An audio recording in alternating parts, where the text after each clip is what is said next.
The clinking of silverware, the hum of small talk, and the faint scent of rosemary from the slow-roasted pork filled the dining room like a warm, familiar blanket. Lauren Mitchell smoothed her napkin on her lap, her hands trembling just slightly as she glanced around the table. She had spent 7 days preparing for this dinner, 7 days of scrubbing the baseboards, polishing the Waterford china, and arranging the perfect fall centerpiece from 3 different flower shops. The candles flickered softly, casting a golden glow over the pristine tablecloth she'd ironed that morning, the edges sharp and flawless, like the image she was desperate to maintain. This was the Mitchell family after all.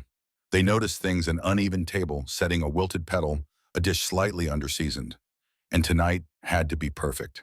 It was Mason's first official family dinner at the Mitchell house, a sort of silent test Lauren had given herself to finally prove she belonged. After 3 years of marriage, she still felt like an outsider, trying to measure up to the expectations that seemed to hover like invisible weights above every gathering.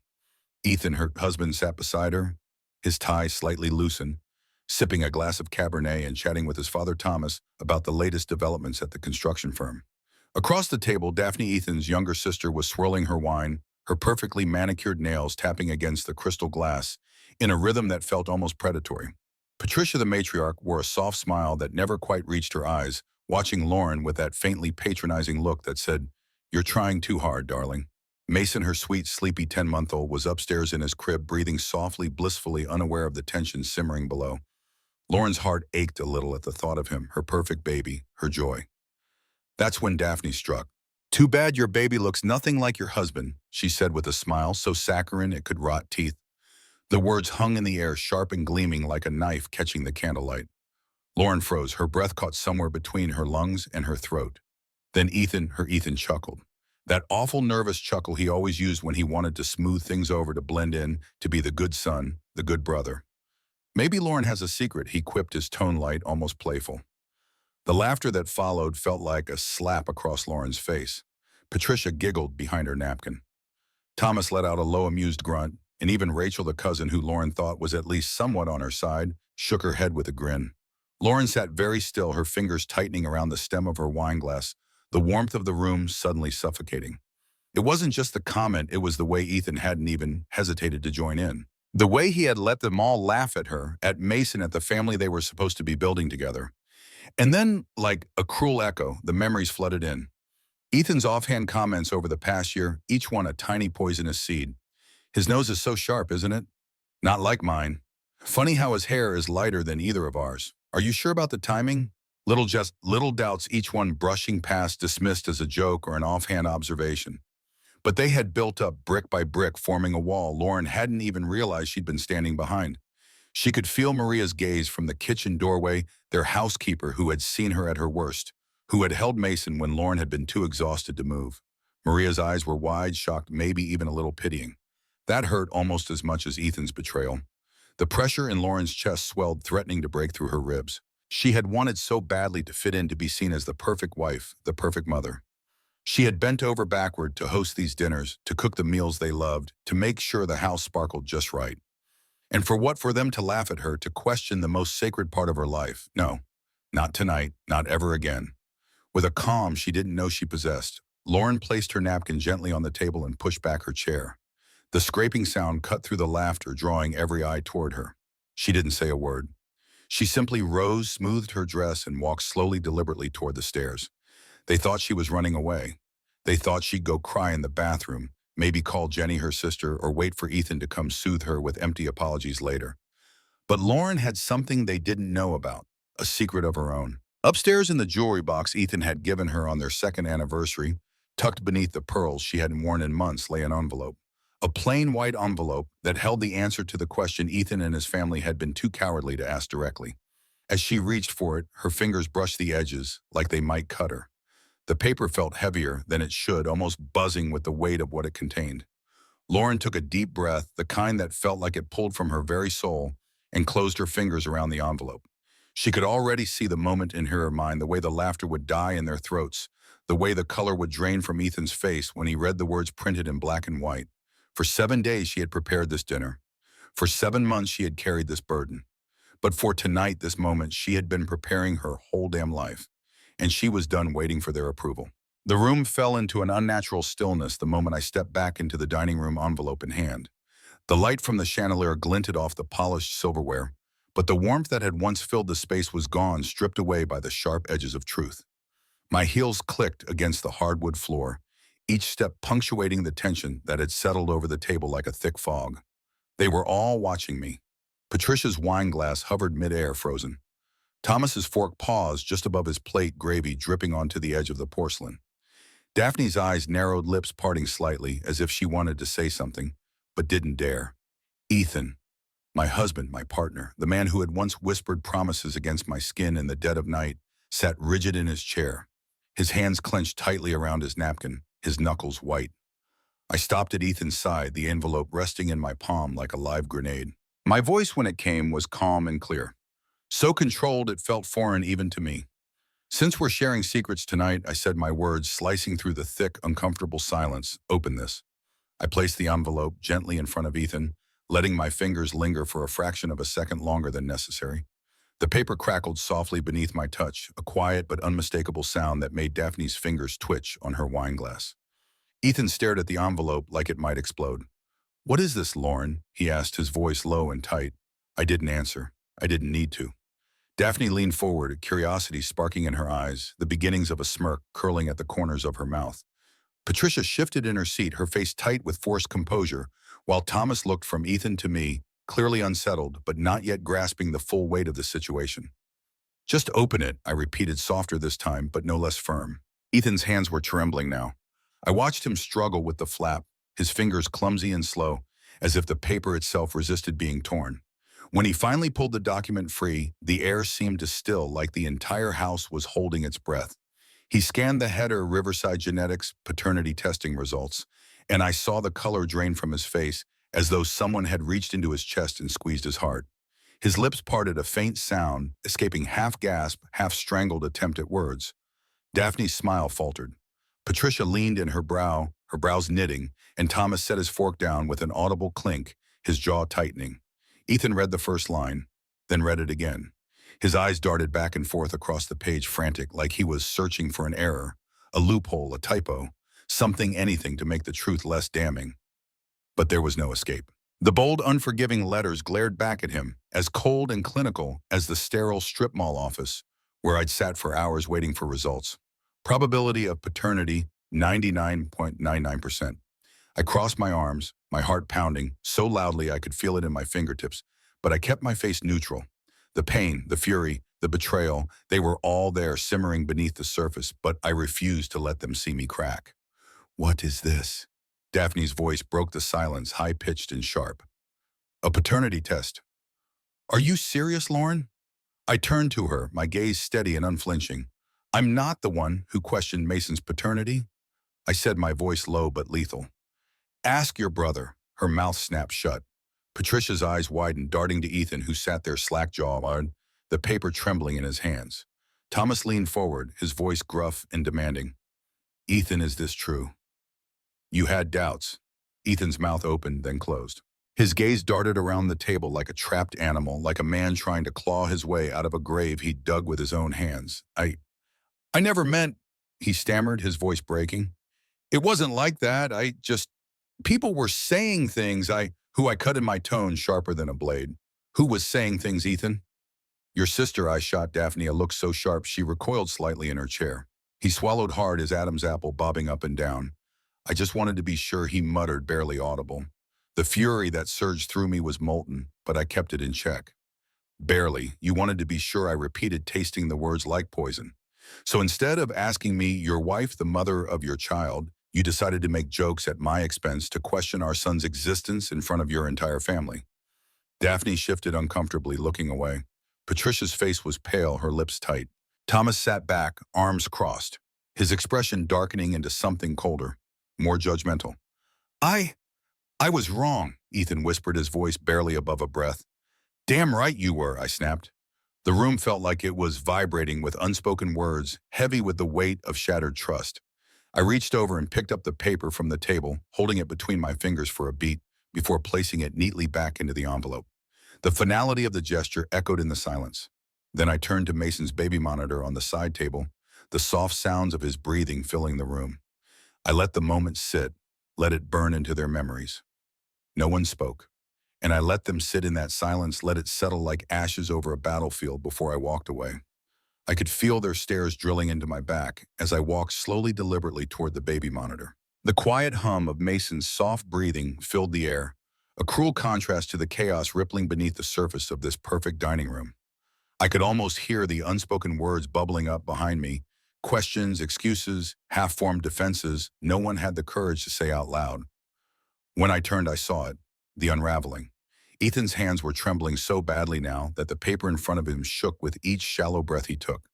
The man who had laughed at his wife's expense, who had thrown me to the wolves with a careless smirk and a coward's laugh, looked like a child caught in the act, small, pale, and completely stripped of his charm. His eyes flicked from the paper to me, then to his parents as if searching for someone, anyone to save him. But no one moved. Thomas's expression had hardened into stone, his lips pressed into a thin line, arms crossed tightly over his chest. Patricia's mouth hung slightly open as if she were about to speak, but the words had abandoned her. Daphne? Oh, sweet, venomous Daphne sat frozen. Her earlier smirk now twisted into something far uglier. Fear. Rachel, always the observer, was practically holding her breath, her wide eyes darting between faces like she was watching a live episode of a reality show she hadn't signed up for. And Maria, quietly slipping into the kitchen, had paused in the doorway, her gaze locked on me, her expression not one of pity this time, but quiet respect. Good. Let them all watch. Let them all see. Ethan's voice broke the silence, hoarse and fragile, like old parchment tearing in two. Lauren, I didn't mean for this to... No, my voice cracked across the room like a whip, sharp and decisive. I stepped forward, my heels clicking with a rhythm that matched the racing of my heart. You don't get to do that, Ethan. You don't get to pretend this wasn't deliberate. This wasn't a slip of the tongue. This was months of quiet accusations, of little comments, of planting doubts. He opened his mouth, but I raised my hand, silencing him with a look so cold it froze the words in his throat. You questioned my loyalty, my integrity, my son's existence. And then when your sister thought it would be funny to throw that accusation at me like a grenade over dinner, you laughed. You laughed, Ethan. The last word came out like a hiss, venom-laced and deadly. Thomas cleared his throat, the sound gravelly and tense. Ethan, he said, his voice low, dangerous. Did you really have reason to believe Mason wasn't yours? Ethan's mouth opened and closed, his hands floundering like a drowning man grasping at invisible straws. It wasn't like that, Dad. Sometimes people said things and I wondered. That's all it was. I wondered. Who said things? I demanded, my eyes narrowing. Who told you to doubt your own son, Daphne? Daphne flinched like I'd struck her, her cheeks flushing a deep, angry red. We were just joking, Lauren, she snapped, her voice too high, too fast. God, you're being so dramatic. It wasn't serious. We were just having fun. Fun? I echoed, a bitter laugh escaping my lips. You think it's fun to joke about a baby's paternity, to humiliate his mother in front of the entire family? The room went deathly still again, the weight of her words sinking in. Patricia's hands were trembling as she set her glass down, her voice barely above a whisper. We never should have. I didn't know he felt that way, Lauren. You didn't know, I snapped, my voice sharp as shattered glass. Or you didn't care to know. You just let it happen. Let your daughter make her comments. Let your son undermine me in our own home. Let them all laugh at my expense like I was the joke of the evening. The silence stretched unbearable until it cracked. Thomas spoke, voice steady but cold as steel. Ethan, he said, eyes locked on his son, you owe your wife an apology. A real one. Right now. Ethan's eyes shimmered with something that might have been tears, but they didn't move me. Not tonight. Not after everything. I'm sorry, Lauren, he stammered, a voice barely a whisper. I was wrong. I should never have doubted you. Or Mason. The apology was a whimper, not a confession. I stared at him for a long moment, the silence in the room crackling like an approaching storm. Then I turned, walked to Mason's high chair, and gently lifted him into my arms. His little body melted into mine, warm and soft, the smell of baby shampoo clinging to his hair. He giggled, patting my cheek blissfully, unaware that the man who had given him his name had just been exposed as a coward in front of everyone who mattered. I looked down at Mason, then back at Ethan, at the man who had tried to turn my family into a punchline. This is my family, I said quietly, my voice steady as stone, and I watched the weight of that truth settle over the room like ash after a fire. The front door slammed behind me like a gunshot, the sound echoing through the house. The night air hit me sharp and cold, but it felt cleaner, like I'd finally escaped the suffocating fog of that dining room. I stood on the porch holding Mason close, my heart still pounding in my chest like a war drum. Behind me, I could hear Ethan's voice muffled and desperate, calling my name. Lauren, Lauren, wait, please. His footsteps were frantic, heavy against the polished wood floor as he chased after me. I didn't turn. The door opened with a creak, and there he was, Ethan standing in the doorway, shoulders slumped, tie hanging loose, his face pale and drawn, like he'd aged 10 years in 10 minutes. Lauren, he said, again softer this time, almost a plea. I shifted Mason on my hip, his small fingers curling into the fabric of my blouse, warm and safe in the chaos. I'm done waiting for you to figure out what's important, Ethan. I said, my voice sharper than I intended. My anger wasn't a flame anymore. It was a blade honed by months of betrayal. Ethan stepped onto the porch, hands out like he was approaching a wild animal, careful not to spook me. Please, Lauren, he begged, voice cracking. Let's go inside. Let's talk this through. I stared at him. This man I had loved, this man who had once held my hand in the delivery room and whispered that I was the strongest woman he knew. That man wasn't standing in front of me now. What I saw was a boy who had let his family tear me down, who had doubted the very life we'd created together. No, I said, firm and final. I'm not going back in there. Not tonight. His face crumpled, a desperate sort of panic flashing in his eyes. I'll fix this, he promised, his words spilling out in a frantic rush. I'll talk to them. I'll tell them I was wrong. I'll tell them it was all my fault. Just please don't leave. But it was already too late. I adjusted Mason in my arms, brushing a kiss over his soft hair, and shook my head. I'm not leaving, I said quietly. I'm taking space. There's a difference, Ethan. I need space to think, to figure out what's left of us, if anything. He sagged against the doorframe, his head dropping into his hands. I could see the tears glistening at the corners of his eyes, but they didn't move me. Not anymore. For too long, I had been the one to cry, the one to beg, the one to smooth things over while everyone else laughed at my expense. Not tonight, not ever again. I walked past him without another word down the steps and toward my sister Jenny's car parked at the curb. The headlights were off, but I knew she was watching, waiting for me, ready to scoop me up, like she had so many times before when the world proved too cruel. As I reached the car, I felt Ethan's hand brush my arm. Please, he whispered so quietly I almost didn't hear it over the sound of Mason's soft babbling. Please don't go. I turned to him, staring straight into the eyes of the man I'd built a life with, and saw nothing but regret. Not love, not understanding, just regret. You should have thought about that before you made a joke out of me in front of your family, I said, my voice low but laced with steel. His hand dropped as if my words had burned him. I opened the car door, buckled Mason into the car seat, and kissed his forehead. He giggled blissfully, unaware that his parents' world had just shattered. Jenny looked at me through the rearview mirror, her eyes sharp and focused. She didn't say I told you so. She didn't have to. As she pulled away from the curb, I looked back at the house, at Ethan standing on the porch, small and alone under the porch light. He looked like a man who'd finally realized the magnitude of what he'd lost. Good.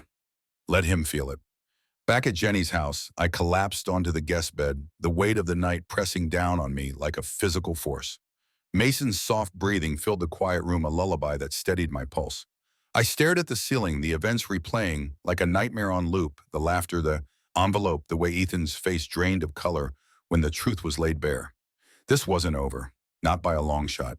Tomorrow there would be calls, apologies maybe, explanations definitely, but tonight I was done. I closed my eyes, letting the exhaustion pull me under, and for the first time in a long time, I slept without fear. The soft glow of Charleston's white streetlights streamed through the guest room window, casting long shadows across the bedspread as I lay there wide awake.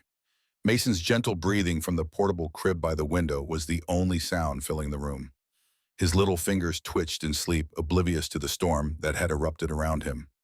I envied that innocence, the way children could sleep through chaos. My phone buzzed on the nightstand for the 5th time in an hour. I didn't need to check to know it was Ethan. The text notifications piled up, each one a variation of the same desperate plea. Please, Lauren, just talk to me. Let me explain. We can fix this. Don't let one night ruin everything. The gall, the audacity of that man to think this was just about one night. I sat up, swinging my legs over the side of the bed, staring at the phone like it was a snake poised to strike. Jenny had left a mug of chamomile tea on the dresser untouched and long since cold. She'd been kind of offering a safe place to land a quiet guest room, a warm meal. But even her presence felt like a reminder of everything I was losing. I couldn't shake the image of Ethan's face pale and slack-jawed as he read the paternity test. That looked like a man who had gambled everything and realized too late that he'd bet it all on the wrong hand. For months I told myself I was imagining things, that I was being paranoid, that his little comments didn't mean anything. But they had. They meant everything.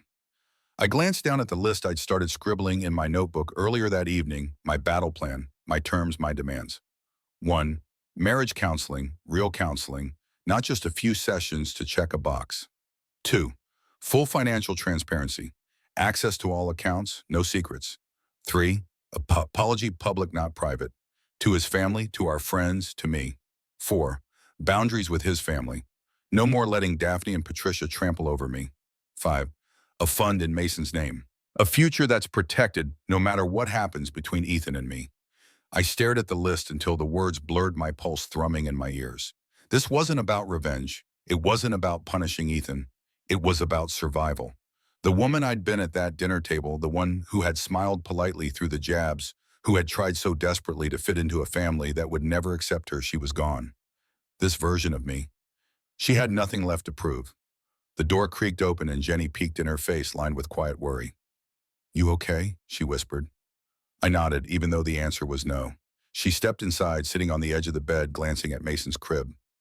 "You know you don't have to decide anything tonight," she said softly. "He's the one who broke this, Lauren. Not you." Her words settled over me like a warm blanket, but they didn't erase the cold knot in my chest. "Do you think he really gets it?" I asked, my voice barely above a whisper. Jenny let out a soft snort. "Men like Ethan," she said, shaking her head, "they don't get it, not right away. They panic. They make promises. They say what they think you want to hear so they can go back to the way things were.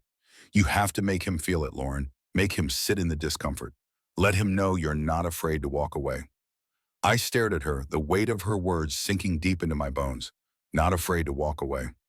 I thought about the envelope, the paper that had blown my world wide open, and how it had felt in my hands. Heavy, yes, but also powerful. I had the power now. The next morning, as the sun cut through the blinds, I woke to another flurry of texts. "Please, Lauren, let's talk. I'll do whatever you want. Just tell me what to do." A small, bitter laugh escaped me. For once, he was the one asking for direction. I picked up the phone, my fingers hovering over the screen. Then with a calm I didn't feel, I typed back a single sentence. "Let's see if you mean that." The dots blinked, indicating he was typing. I didn't wait to see the reply. Instead, I stood up, stretched, and looked at Mason, still fast asleep, his little chest rising and falling in the soft morning light. This wasn't over. This was just the beginning. Mason's first birthday party was a picture-perfect southern afternoon, the kind that seemed pulled from the pages of a lifestyle magazine. Balloons and soft pastels floated over tables draped in white linens. A banner hung across the porch that read, "Happy First Birthday, Mason," in bright blue letters hand-painted by Jenny. The scent of barbecue mingled with the sweetness of buttercream frosting, and neighbors, friends, and family gathered in the backyard sipping sweet tea and lemonade, exchanging small talk as if nothing in the world had ever been broken. But I knew better. I stood by the dessert table watching Mason clap his hands in his high chair, frosting smeared across his cheeks like a battle scar. My stomach churned with an odd mix of pride and dread. I should have felt happy, grateful, whole, but instead, I felt like a soldier waiting for the first shot in a war I hadn't asked to fight. Because today wasn't just about Mason. It was about me, and about Ethan. I saw him before he spoke, hovering near the grill, fidgeting with his sleeves, the tension radiating off him like heat waves on asphalt. His eyes kept darting to me, then away, then back again, like a man about to jump off a cliff, but praying for someone to pull him back. Finally, he cleared his throat loud enough to cut through the cheerful hum of conversation. The chatter stilled, the laughter died, and all eyes turned to him. He began, his voice cracking slightly. He swallowed hard, the Adam's apple in his throat bobbing like a buoy in rough water. "I'd like to say something." A hush fell over the backyard, the kind of quiet that makes your skin prickle. Patricia, standing near the cake table in her pearls and pastel sweater set, stiffened her eyes, a narrowing and subtle warning. Thomas folded his arms across his chest, watching with the cautious expression of a man who suspected a storm was coming, but wasn't sure how bad it would get. I held my breath. Ethan's hands trembled slightly as he gestured toward Mason, his voice louder now, more resolute, though I could hear the strain in every word. First, I want to thank everyone for being here to celebrate Mason's first birthday. It means so much to Lauren and me to have you all here today. A polite murmur swept the crowd, but I could feel the tension rising like a tide, the weight of unspoken words pressing down on everyone's shoulders. Ethan's gaze flickered to me, and for the first time in a long time I saw it. Not just panic or guilt, but fear. And then he dropped the bomb. I also need to say something else. His voice faltered, but he pushed on the words tumbling out in a rush. Some of you may have heard certain things about Mason, about whether or not he's really mine. A collective intake of breath rippled through the crowd like a wave crashing onto shore. Ethan's hands clenched into fists, then relaxed, then clenched again, like he couldn't decide whether to hold on or let go. I want to be clear. He continued, his voice raw, shaking. Mason is my son, 100%. There was never any doubt, except the doubt I let grow in my own head, because I was too weak, too proud, and too stupid to trust the woman who stood by my side every step of the way. The silence was deafening. I could feel the eyes on me, neighbors, friends, even distant relatives scanning my face for a reaction, waiting for the tears, the anger, the vindication. But I gave them nothing. I stood tall, Mason's giggles filling the void where my words should have been. Ethan's voice broke as he finished his tone, quiet but desperate. I'm sorry, Lauren. I'm sorry for doubting you, for doubting Mason. I'm sorry for every moment I made you feel like you weren't enough. And I'm sorry to all of you for making this party this day about my mistakes instead of celebrating my son. His voice cracked on the last word, and he dropped his gaze to the ground as if the weight of the shame was too much to carry. No one clapped. No one spoke. Until Patricia, of all people, stepped forward. She laid a trembling hand on my arm and said in a voice so soft it barely carried, "We were wrong, Lauren. I was wrong. I let my daughter's bitterness poison my heart. I'm sorry." The apology hung in the air like smoke after a fire, unexpected, almost unbelievable. Ethan glanced up at me, his eyes pleading, but I didn't move. I wasn't ready to forgive. Not yet. Instead, I looked at Mason, at his frosting-covered fingers, at the tiny life caught in the crossfire of adult mistakes. I kissed the top of his head, inhaling the scent of baby shampoo and innocence, and let the silence answer for me. Because sometimes the loudest statement is the one you don't make. The day after the party, I sat at the kitchen table in my sister's house, a cup of coffee cooling untouched in front of me, the edges of the paper napkin torn to shreds in my lap. Mason played on the floor nearby, babbling happily to himself, as if the world outside his toy blocks and plastic animals hadn't shattered. My phone sat face down, buzzing intermittently. Ethan, again. I hadn't answered him since the apology. Not the tearful voicemails, not the texts full of promises, not the desperate emails begging for another chance. I didn't need words from him anymore. I needed actions. The list I drafted at 2 a.m. The night before, the one I'd started at Jenny's dining table and then rewritten 3 times, sat in front of me, neat and precise. Lauren's terms: 1, full financial transparency. I want access to all accounts, bank, retirement, investments, every dollar. 2, marriage counseling, real long-term, not a few sessions for show. 3, a trust fund for Mason, separate, untouchable, in my name as trustee. 4, boundaries, no more Daphne's comments, no more Patricia's subtle jabs. If they cross a line, we walk. 5, a public statement to his family. Not just at Mason's party, an official apology acknowledging what he did and why it was wrong. This wasn't a wish list, it was a contract. When Ethan finally called again, his voice breaking, pleading, I answered. I'll come over, I said, my voice flat. But we're going to talk. Not argue, not cry, talk. And you're going to listen. The relief in his voice was immediate, almost pathetic. 2 hours later, I pulled into our driveway, the Mitchell house looming in the afternoon sun, the magnolia trees casting long shadows across the lawn. My heart twisted when I saw the porch, the same place I'd stood with Mason in my arms, telling Ethan I needed space. I wasn't the same woman who had left that night. Inside, the house smelled like lemon cleaner, as if Ethan had tried to scrub away the guilt. He stood by the kitchen island, shoulders slumped, wearing the same hoodie he used to wear when we first started dating. Lauren, he started, but I held up my hand. No, sit. He sat. I placed the list on the table between us, the weight of it as heavy as the envelope had been. This is what it's going to take for us to even think about moving forward, I said, my voice steady, controlled. His eyes scanned the paper, his mouth tightening. Financial transparency, he echoed. Lauren, you know I handle all the bills, the investments, and that's the problem. I cut in. So I'm... This isn't your money, Ethan. It's our money. And I'm not going to live in a marriage where I'm treated like a child asking for an allowance. He swallowed hard, nodding slowly, the words sinking in. The trust for Mason, he continued, voice strained. That's non-negotiable, I said sharply. You spent months questioning if he was your son.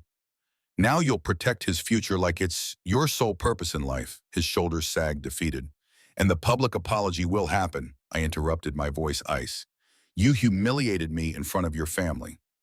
You'll set it right in front of them too. Ethan's jaw tightened, but he nodded. I leaned forward, my hands flat on the table, my eyes locked on his. This isn't about punishing you, Ethan. It's about proving you can be the man Mason and I deserve. I need to see it, not just hear it, see it.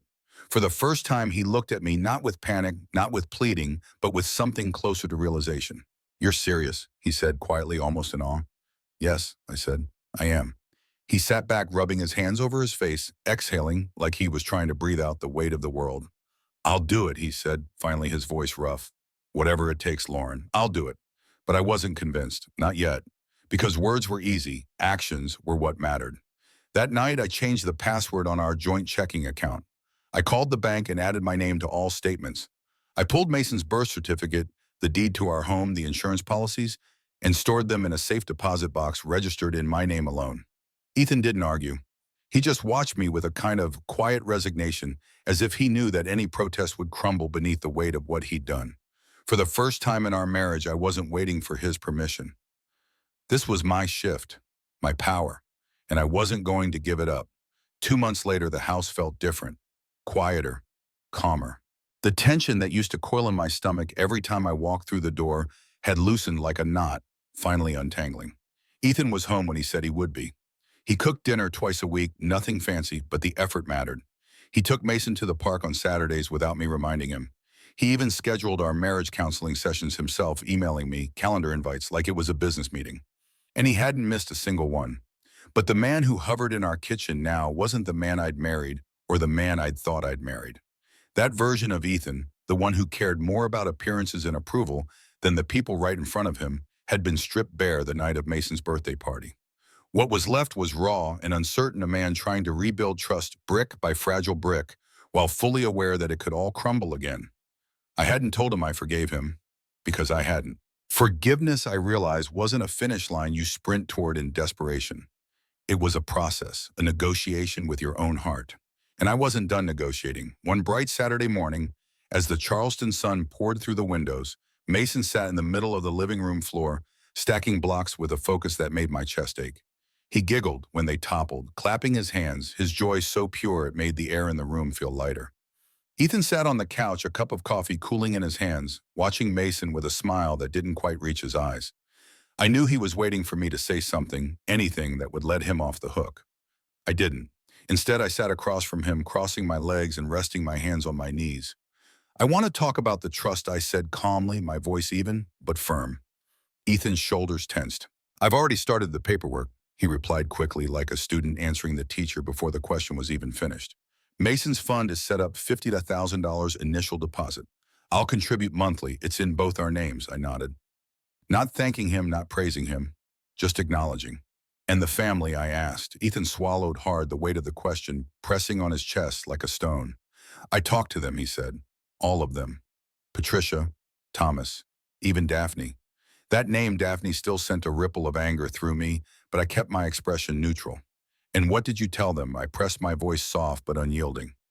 I told them what I should have said months ago. Ethan admitted, his eyes dropping to his coffee. That I was wrong, that you never gave me a reason to doubt you, that the things they said, the comments, the jokes, they weren't harmless. They were poison. He looked up at me, then eyes tired but clearer than I'd seen them in years. And I told them, he added, voice quieter now, that if they couldn't treat you with respect, they wouldn't see Mason. Or me. A long pause settled between us, stretching and growing heavy, but I let it sit, let him feel it. Finally, I nodded again. Good, I said simply. Mason babbled something that sounded like block and giggled, knocking over his tower again. I smiled at him, warmth filling my chest, and for the first time in months, I let it stay. Later that evening, after we put Mason to bed, I sat in our bedroom alone, scrolling through photos on my phone. Mason's first birthday party, his cake-smeared grin. The apology, Ethan's pale face, the stunned expressions of the guests. And then the quiet moments since Mason playing in the yard, Ethan helping him put on shoes, me standing behind them watching. I wasn't sure what the future looked like, but I knew what it wouldn't look like. I would never again beg for a place at the table. Never again shrink to fit into a family's expectations. Never again let someone question my worth without consequences. This wasn't a story about forgiveness. It was a story about reclamation, about me reclaiming my voice, my power, my future. When Ethan knocked softly on the bedroom door, his face hesitant, I let him in. But when he asked if we were okay, I didn't give him the reassurance he craved. Ask me again in 6 months, I said. And that was the truth. Because love isn't blind. Love sees everything. And it chooses to stay or not with eyes wide open. That was the new normal. Not perfect, not healed, but honest. And for the first time in a long, long time, that was enough for me.